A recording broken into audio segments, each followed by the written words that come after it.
Imagine a peaceful jungle clearing, filled with simple wooden structures, music echoing softly, and people tending to gardens under the tropical sun. This was Jonestown. But within this tranquil facade lay a chilling darkness that would soon make history. On a quiet November day, the utopian dream of Jonestown descended into an unimaginable nightmare. Over 900 people lost their lives in what would become one of the most horrifying mass deaths in modern history. Welcome to the Grim Tapes. In today's deep dive, we unravel the deeply disturbing true story of the Jonestown Massacre. We explore how one man, Jim Jones, gained the unwavering loyalty of hundreds, how a church turned into a cult, and how a remote settlement in the Guyanese jungle became the site of mass murder and suicide. This isn't just a history lesson. It's a psychological exploration of manipulation, blind faith, and the catastrophic consequences of unchecked power. The early life of Jim Jones. To understand Jonestown, we must first understand the man behind it all. Jim Jones was born in 1931 in Crete, Indiana. Even as a child, he had a complex personality. He was fascinated with religion, often staging mock sermons and funerals for animals. But he was also obsessed with power and control. As he grew older, Jones became deeply involved in the civil rights movement, blending his socialist beliefs with Christian theology. This fusion birthed the People's Temple in the 1950s, a church that promised racial equality, community living, and social justice. Jones initially earned admiration for his progressive views and efforts in racial integration.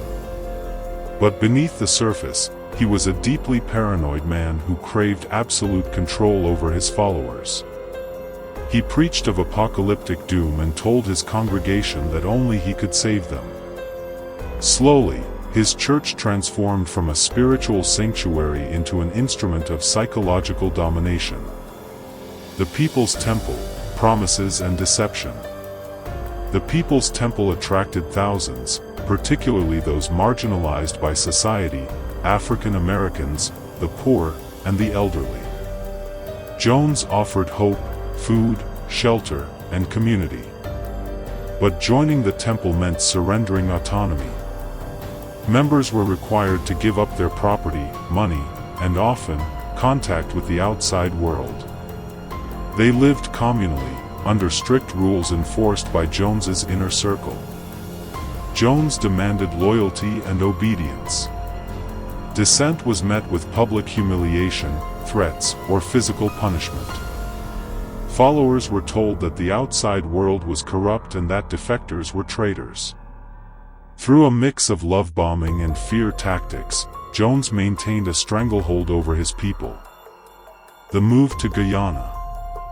In the early 1970s, amid increasing media scrutiny and allegations of abuse, Jones decided to move his operation to Guyana, a small country in South America. There, he envisioned a self-sufficient commune free from external interference. He named it Jonestown. The relocation was massive. Hundreds of temple members traveled to the jungle to build what Jones called a socialist paradise. But the reality was far from paradise. Jonestown was isolated, lacking proper infrastructure, medical supplies, and food. Members worked long hours in the sweltering heat, often undernourished and exhausted.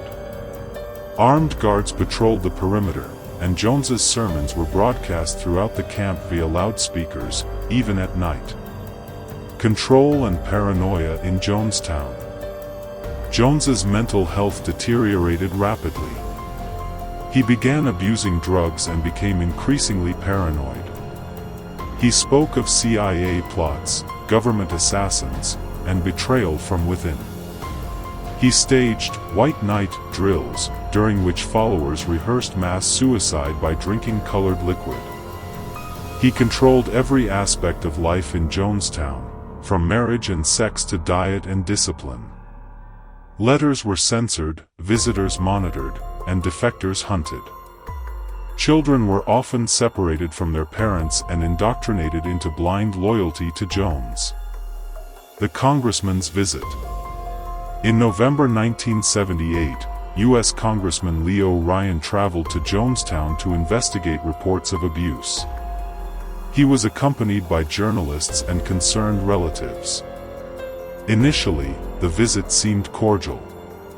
But as some temple members begged Ryan to take them back to the U.S., tensions escalated. As Ryan and his group prepared to leave from a nearby airstrip, they were ambushed by Jones's armed guards. Ryan, along with a reporter and several others, was killed. This marked the point of no return. The massacre. Following the attack, Jones gathered his followers and declared that enemies would soon arrive to destroy them all. He urged them to commit what he called revolutionary suicide. Mothers fed cyanide-laced flavor aid to their children. Adults followed, either willingly or by force. Over 900 people perished, including more than 300 children. Jones was found dead from a gunshot wound, likely self-inflicted. Aftermath. The world was stunned. Images of the aftermath, bodies lying in neat rows, syringes on the ground, a jungle-turned graveyard, haunted the global consciousness. Survivors were few. Some escaped into the jungle. Others had been away on temple business. In the years since, the Jonestown Massacre has become a symbol of the dangers of cults, the psychology of obedience, and the fragility of truth under charismatic tyranny. The legacy of Jonestown. The phrase, "drinking the Kool-Aid," entered common usage, often misused but rooted in this horrific event. Scholars, psychologists, and sociologists continue to study Jonestown to understand how such a tragedy could occur. It has been the subject of books, documentaries, and memorials. But beyond academic interest, Jonestown remains a stark warning. It reminds us of the vulnerability of the human mind, the seductive power of community, and the peril of surrendering our critical thinking to any leader, no matter how righteous they may seem. What would drive a person to follow a leader to their death? Is it faith? Fear? Or a desperate need to belong? The Jonestown Massacre is not just a story of one man's madness. It's a story of manipulation, of promises twisted into poison. It forces us to ask, could it happen again?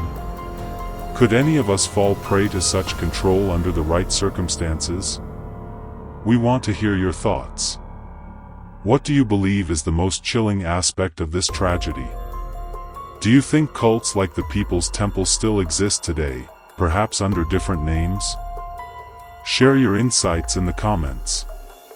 And if you found this story important, subscribe to the Grim Tapes for more real, haunting stories from the shadows of history.